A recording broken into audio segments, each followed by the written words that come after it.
Welcome to Work From Your Happy Place, the podcast that equips you with the tools, know-how, and motivation to live your dreams and find your happy place. Be sure to sign up for our free weekly newsletter for a recap of the week's guests and a preview of what's in store.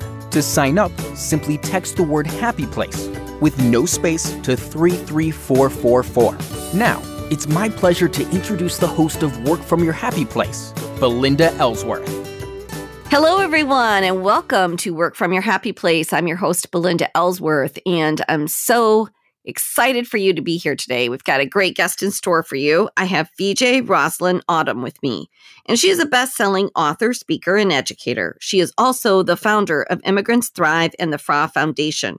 With over 16 years of experience in enterprise development and financial services, Fijeh has made it her life's mission to educate immigrants in North America, providing the tools and resources to live a full and wealthy life. Her passion for enterprise development across Africa is expressed in her work at FRAFoundation, where she and her team mentor and prepare startups and small business owners to take up the challenges of doing business in a global world and impacting their communities positively. She expresses herself through her books, blogs, and podcast Thrive with Fijeh and the Startup Dialogue. It is my pleasure to welcome Fijeh to our show today. Thank you, Belinda. Thank you for having me. Great. Well, Fijeh, why don't we just dive in here and you can fill in some of these gaps of your bio. Tell us a little bit more about your journey, and then tell us about your work today and how that is impacting others' lives. Yeah, sure. You've done most of the work, but I'll just buttress a few points. So my focus in the last 2 years has been helping immigrants take control of their finances, helping them the skills to lead in business and create wealth.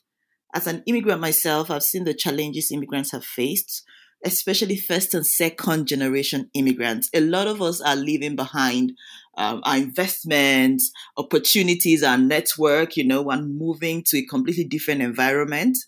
So yeah, we're just committed to helping them achieve their financial goals, helping them understand the solutions that are available in today's market, right, and the economy, so that they are minimizing risk and maximizing the opportunities they have.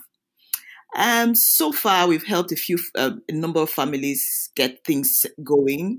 One of the things I realized as immigrants is immigrants are especially from my part of the world, right? I'm from Africa. We are very suspect of insurance, but then we have to educate them on the protection this offers, prepare them for retirement, give them business strategies. Yeah, so that's what I've been up to in the past 2 years. Yeah. Okay. So tell us a little bit about that background or your journey. Like, what led you to doing this and helping immigrants here in the United States? Okay, awesome. So I moved to the States myself less than 4 years ago. Okay. And because I led such a public life back in Nigeria, when I came here, I decided I was just going to be very cool, very quiet. I'm not going to do too much. And I did succeed in doing that for the first couple of years. But then sometime in 2019, I met this young man, and he was really helpful to my family. He ran errands. He's also from Nigeria. And he'd been in the States for about 10 years. And he hadn't really settled his life. He was kind of here and there. And I was telling him, but there's so many opportunities here, so many things you can do. He gave me an Uber ride. And he said, yeah, he shared his struggles with me. So he became part of the family. I understood the struggles he'd had with immigration, with businesses he started, and some things he was doing that I didn't think were right.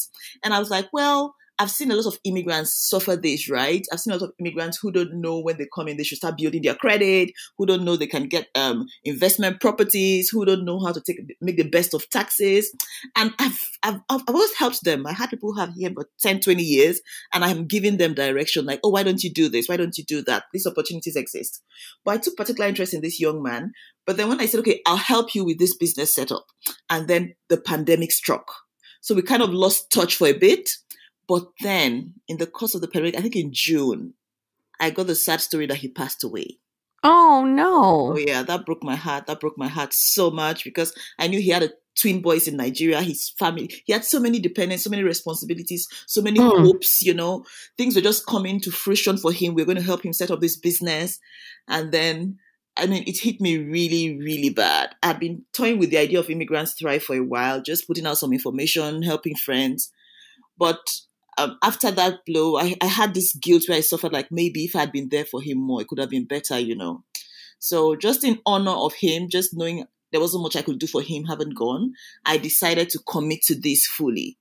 And yeah, so I did have the passion, I had the intention, I was taking my time, but with that tragedy, I knew I had to get out there and start doing what was my mission to get done. Great. And then has that been real positive? Have you seen a positive impact since then? Because that has to be pretty current. Yes, I didn't start fully. I joined the company registration, a few things, but I didn't start fully until June of 2020. Okay. And yeah, I've been surprised by the response. I mean, the eagerness to learn, because what I realize is that immigrants are usually overwhelmed by the need to survive. Because you're in this new environment, you don't have the support system. And I also realized that, especially in the United States, that if you're going to succeed financially, you need one of two things. Either have a lot of money to throw around to, invest or to take advantage of opportunities, or you know a lot. So it's either cash or knowledge. And so being that a lot of immigrants come here without, maybe they've left the opportunities they had, the network they had. I know that one of the things, the resource that they have at their advantage, they can really make use of is knowledge. So we just started putting out information, letting them know what you can do, the better ways to either start a business, take advantage of taxes, how you can, especially for new immigrants, how you can build your credit, even when you don't have credit, a lot of this information, and it has been consumed voraciously, Mm-hmm. Yeah, I'm surprised at the impact we have had in this short time. So what was your background in Nigeria for all those years that you were there? Yeah, so I have been a financial advisor. I work with a South African firm and then a UK firm. I established both offices in Nigeria, and I worked as a financial advisor for almost 9 years. So that was my full-time job, but I also had a not-for-profit, Fijeh Aadum Foundation for Enterprise Development, where we were empowering businesses and helping disadvantaged groups get set up in business. So yeah, I've been in the financial sector for a while, the finance sector, but I also have a lot of interest in enterprise development. Very great. So how has this business impacted your lifestyle here? So, I mean, this has to be pretty new for you too, if you've just been here 4 years ago, and now you're helping others to adjust. It's kind of like you can't sit back, can you? If you know how to do something and help people, you can't help yourself. That's exactly what my husband said. He was like, "You promised you were going to rest." Your overactivity got us here in the first place. You said you were going to take time off. I say, yeah, I did, but I can't help myself. Yeah, I really tried. So it's been fulfilling. I didn't want to step out at first because I didn't want to get overwhelmed. Because back home, I got to a point where I was doing so much, being so much, and just coming here in an environment where you're not really known, you're not a public figure. It was just so good to just be by yourself. Mm-hmm. But the need was everywhere I turned. I had I was meeting people, immigrants, especially first and second generation immigrants, right, who had been here for 10, 15, 20 years and didn't have much to show for it, I was seeing new immigrants who couldn't find their way around. And because I'm such a voracious reader, consumer of information, the moment I got here, I went into studies, in areas I'm used to. And my husband is really interested in the stock market. So I got some certification to, allow me trade too. So I was like, am I just going to sit back and use this, And then that really pushed me into it. But I think what really got me over the fence, what pushed my commitment full time, was the demise of that family friend of ours. Mm-hmm. That I just knew I couldn't afford not to do what I'm doing right now.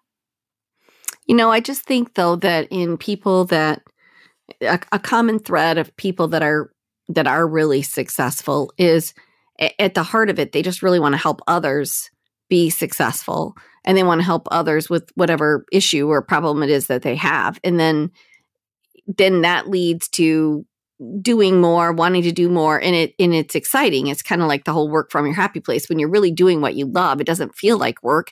And then it doesn't feel like you can really sit back, and people ask me all the time, when are you going to retire? I'm like, I have no plans to retire. Like, retire from what? Like, if there's something I don't enjoy doing, I'll stop doing it. But like, as long as there's still a piece or something, or if I retired from everything I was doing right now, tomorrow, I would have to go find something else to do, because that's in your nature, right?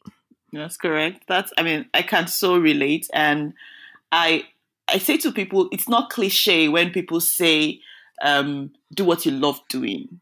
And you never work. It just is not, because there are things I'm doing. Even when I started and we are not making any income, I was just so passionate. I was just doing it. My assistant would say, you're spending so much. When are we going to start making money or charging for the services? I was like, let's just do this thing. I was just happy doing it, And I'm just glad to hear you say this about the retirement thing, because before I moved here, I used to tell people, I said, I feel like I'm living a retiree's life, because I'm just going around doing what I enjoy doing, right? It doesn't feel like work. It doesn't feel like work. So even though it requires discipline, effort, and to put into it successful, it is all worth it, because you're doing something you love. Yes. You're adding value. You're solving problems. What more can you ask for, right? Right. So what have you identified as a couple of your like superpowers? Like, where do your skill sets lie that you think have really served you well all these years? I think my greatest superpower would be my empathy. I have this, I just leave it at that, a superpower of feeling what people feel. I remember when I started the not-for-profit in Nigeria, it was at the height of the insurgency. So there was this Islamic extremist group, Boko Haram, that started attacking and harassing the Christians mostly, but even Muslim, just harassing people in the far north. Right. And I was seeing the stories. I was here. I could see the footage of, a friend of mine in the press. He brought a picture to me. And that picture is the reason why I started Foundation. It was a picture of a child who was covered all over with flies. And I thought this child was dead. And he said, no, he's not dead. He's just there. I'm like, so why is his mother not shooing the flies away or something?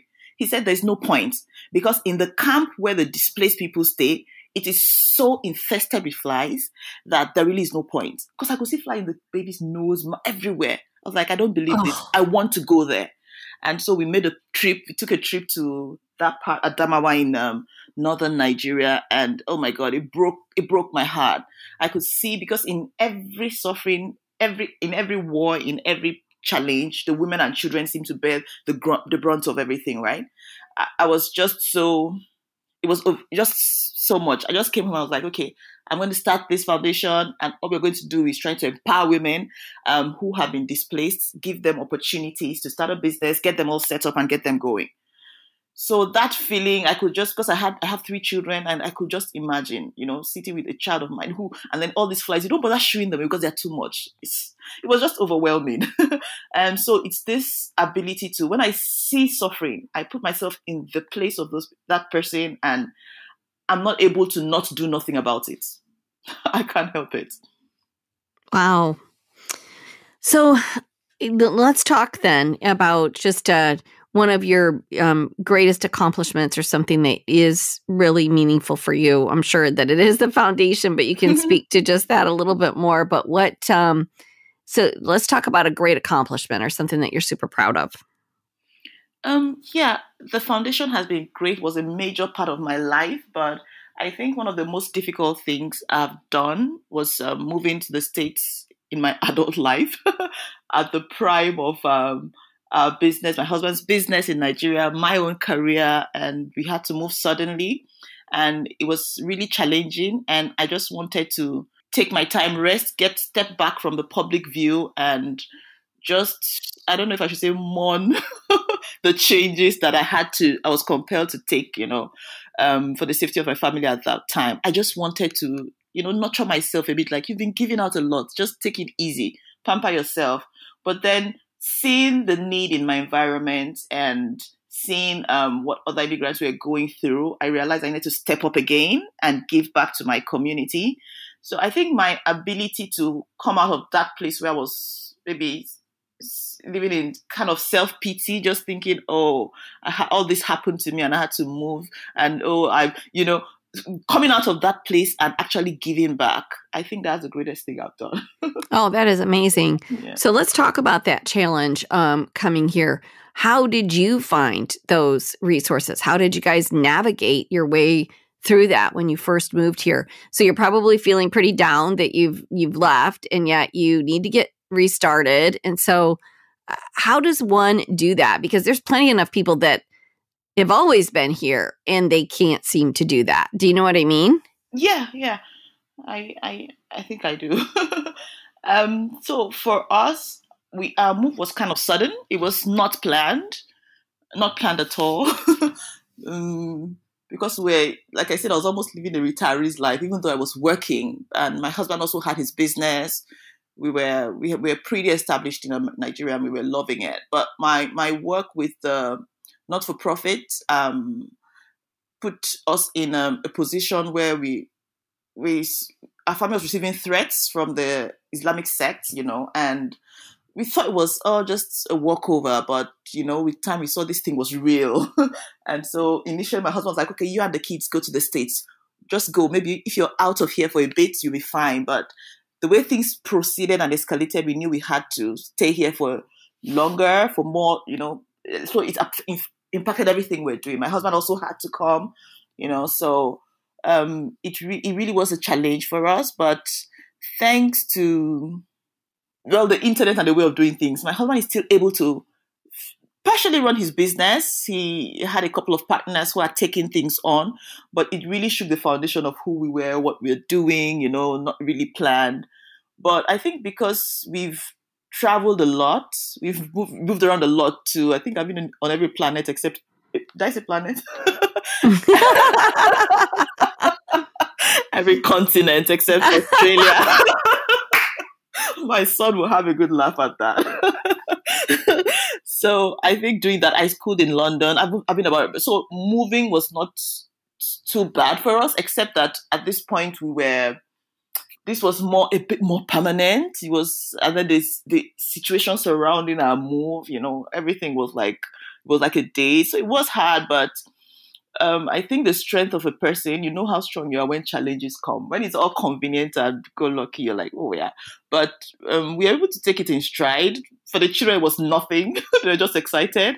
But for those of us that were older and more established in our ways in Nigeria, it was hard. But yeah, we've just come through. I can't even know. I don't know what I should attribute it to.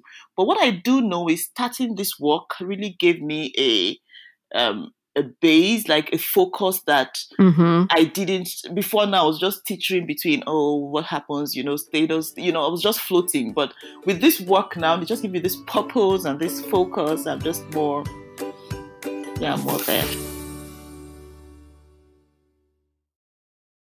So when you came here, did you know anyone, or how did you start to build those relationships and integrate, I guess? What were some of the things that, now you're providing that service to help others, but how did you find your way through that? Yeah. Okay. So coming here, because we've always visited the States. My husband has done some professional exams here. I co-authored a book with some people here. So we'll come here for vacation. So even though we don't have strong roots, we don't have close relatives, we had friends and family. Okay. But then when we chose a location to go to, I had a family friend. She used to be my makeup artist in Nigeria, and she had moved to Illinois. She started a salon, which I'd invested in.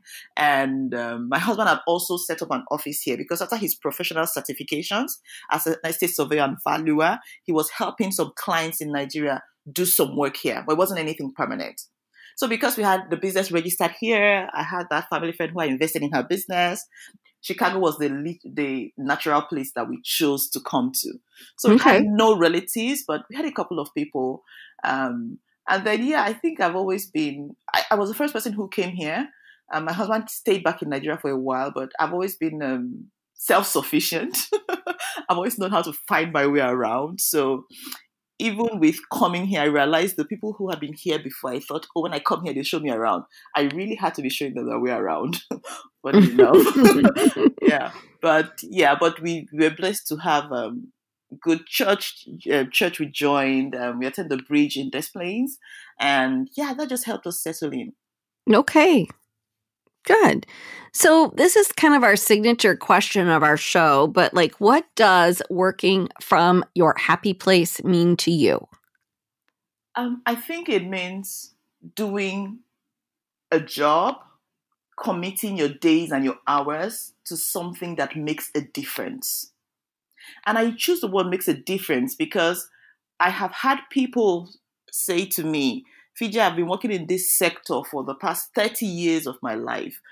I don't feel like it's what I'm called to do, but I've loved working in this environment. I've loved the challenges it presented. Are you saying I'm in the wrong place? And I say to them, no, not everybody is going to have a job or a business that they feel is a calling. Some people are lucky to have it.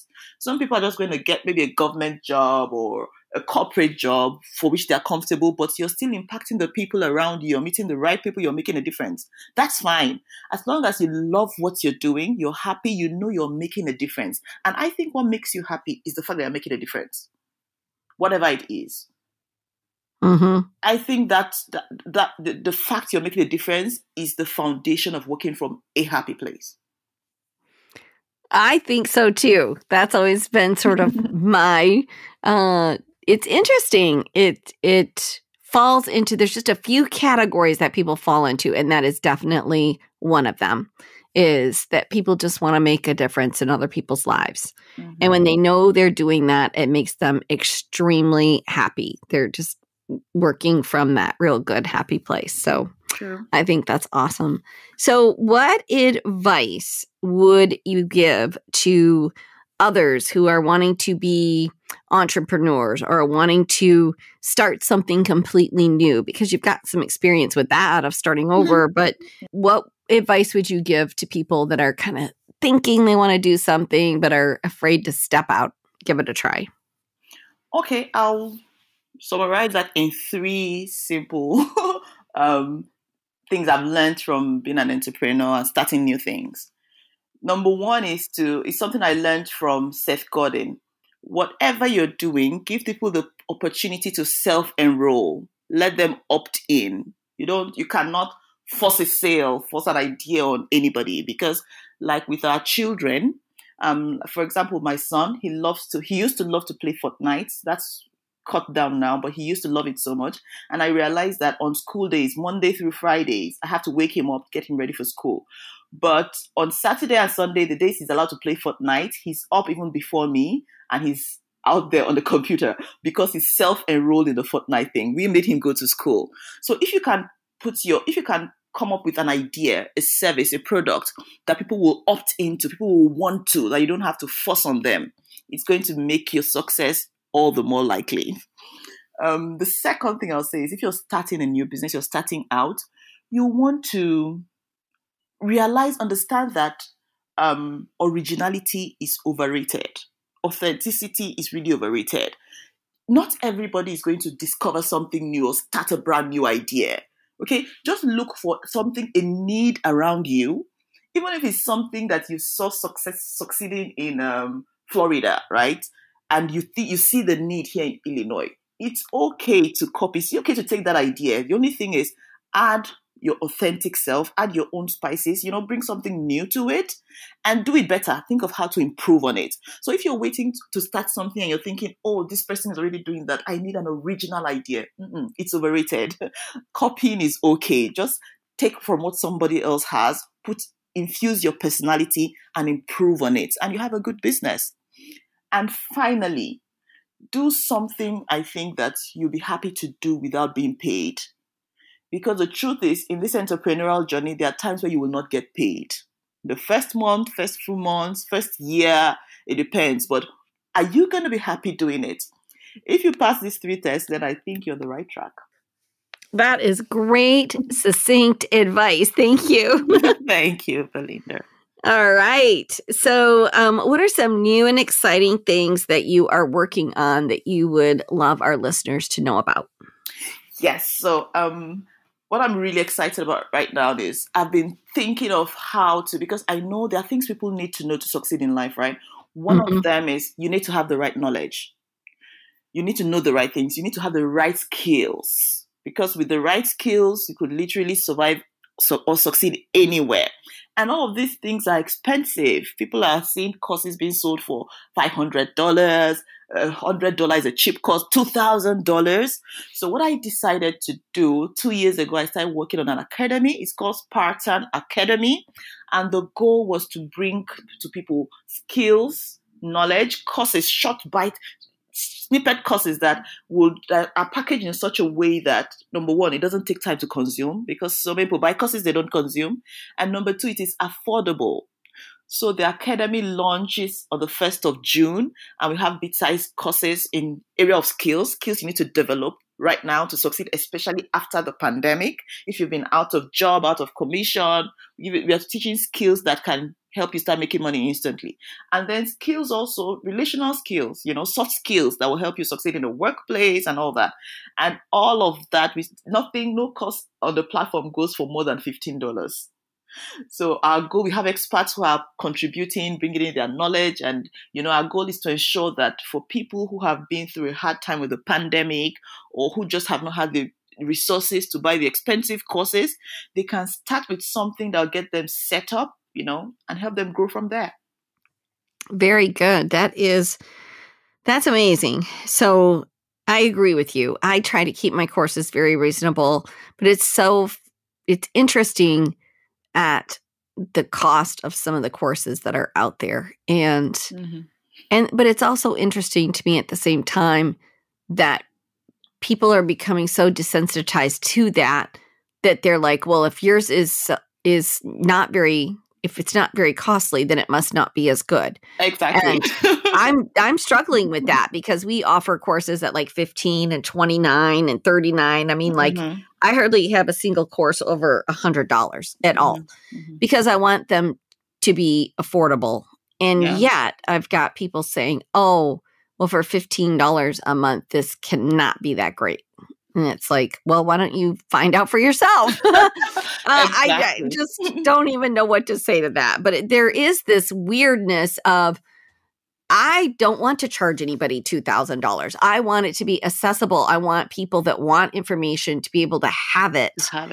And yet there are people that feel like if you're not charging that, then you must not really be that knowledgeable or not be that good.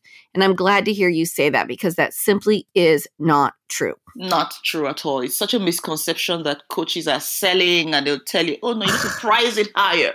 I'm like, yeah, it's okay. That's probably your audience, but the people I'm passionate to help and to make a difference with, and it's a hurdle, because there are people who think maybe it's for, not for people at my level. I don't know. It's a weird thing. I think it's like the designer thing. If it's designer and it's cost $2,000, it's a better bag. I think that's the idea they brought to this training and cost programs. But we have to. I think you are right.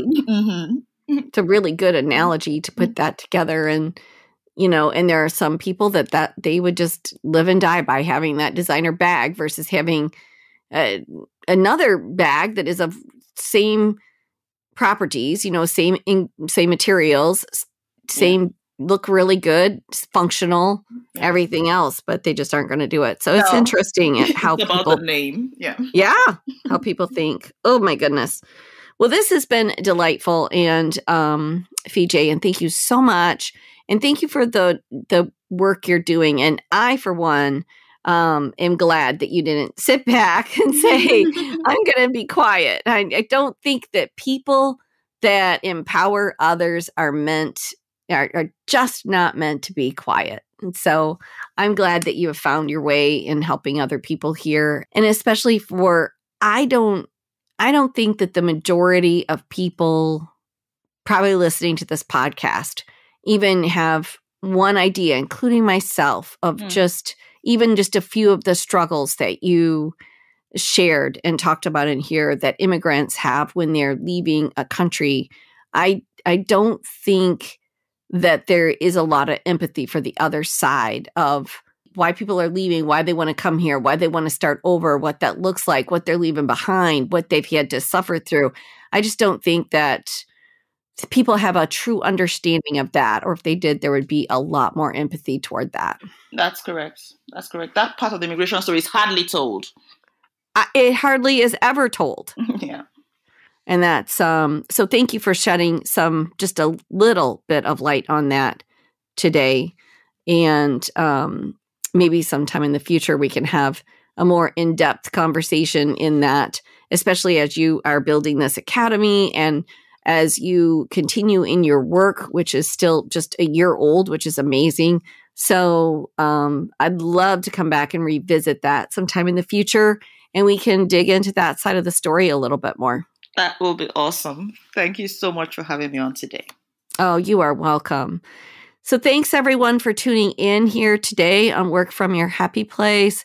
I hope you enjoyed today's show, and I hope that you will subscribe or follow us so that you don't miss a single one of our interviews.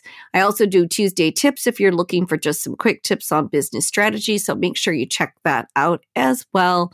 And our Thursday shows are now artists, which is a lot of fun. So we're trying to bring a little bit of something to everyone at Work From Your Happy Place. See you next time. Make it a great day. Work from your happy place.